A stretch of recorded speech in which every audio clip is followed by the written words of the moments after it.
Welcome back to the show. Thank you. We're talking about money and politics. Joining the panel tonight, we have Fordham Law professor and author of Corruption in America, Zephyr Teachout. Host of Sirius XM's The David Webb Show, David Webb. Thanks, David. And comedian Hari Kondabolu. Yeah. And comedian Ted Alexandro. I'm close there. All right, Zephyr, I want to start with you. Now, you had a campaign. You ran against Andrew Cuomo, yes. Governor, last time, and like he outspent you like 40 times to a little one. more, right? Yes. A little under that Yes. per vote or something. And you Yes. wrote about this very eloquently, saying how someone like you doesn't stand a chance against him, and you proved your point very nicely. Right, no. No. Had you had one, you would have screwed your premise, right? Okay, but is it possible for someone like you to win a big election? It's absolutely possible, but it's harder and harder. It's just this tiny little squeaky chance. And actually, one of the things the election showed is how many people are looking for taking on money in politics directly. I ran as an anti-corruption candidate, and I think people are really hungry for that. Like, let's really talk about who has power in the society, why they have power, and whether or not it's democratic. David, I'm not going to say what side I'm on this debate, but why are you on the wrong side? Give me your weak-ass argument, David. All right, look, money's not going to come out of politics, but when you look at it, this so-called dark money, we still have laws about. We still have laws that if they break the laws, we can punish them federally. The FEC can do this. States can do this.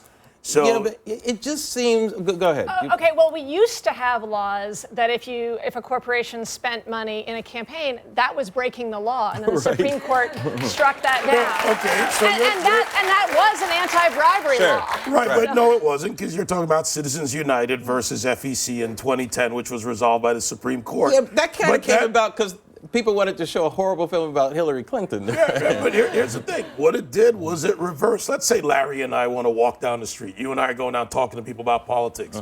The minute we decide to incorporate and say we're going to form an organization to do this, the government comes in and says, Larry, you know what? You can't talk about it. Or you can't use your show to talk about it because there's money that funds the show so that pays your salary. Here's why I'm going to disagree with you a little bit. And Harry, help me out on this, because to me, here's why I'm suspicious of Koch brothers and these type of people, because they're always for reducing government. They're not for centralized power. Yet, aren't they setting up their own oligarchy by being the ones to making all these decisions? Oh, absolutely. I mean, the number of different rich people they have working together to like consolidate their money to create the system, like it's real, like evil stuff. Like it's almost corny. It's corny. You can't imagine it being so over the top. It's like Austin Powers or something. Well, it's funny because it's strange. It's kind of in the open too. Like, I think there's always this talk of the Illuminati. People who are controlling the. No, it's two old white dudes and their brothers. Like, you can see them.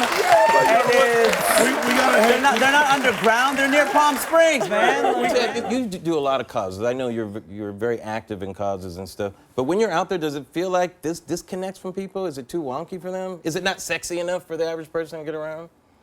Sexy is hardly the word I would use for any of this. Well, there is sex in Other politics. than the bald palates here that we share, right. there's something sexy Do you about think that. people have given up and even trying to fight this type of thing? Yeah, I think they've given up to the extent that when we're talking about democracy is not the same thing for everybody. Democracy for the Koch brothers is a great thing when you can change laws and you can do whatever, you run roughshod over democracy. Ask the people of Ferguson how democracy is treating them. Ask the people in Detroit how democracy is working out for them.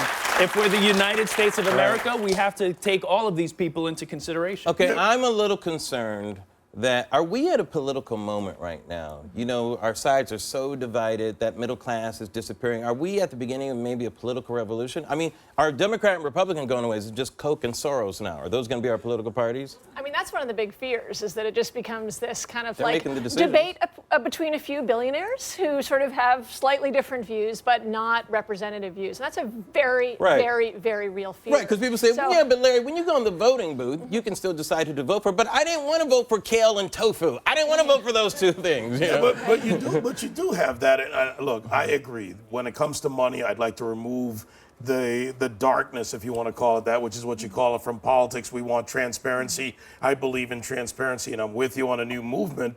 But you do go into that booth, and no matter what somebody tells you, last time I checked in that booth, you get to choose to go against them or for them. But No, the but- worry is that it doesn't matter, right? Because if the Koch brothers are giving this much money to candidates, you're not really representing the values of your constituents. You want to get reelected, and you're going to do what the Koch brothers tell you to do. And once you're like hooked on Coke, that's it, man. There's no way around it. Does it make the average voter seem insignificant?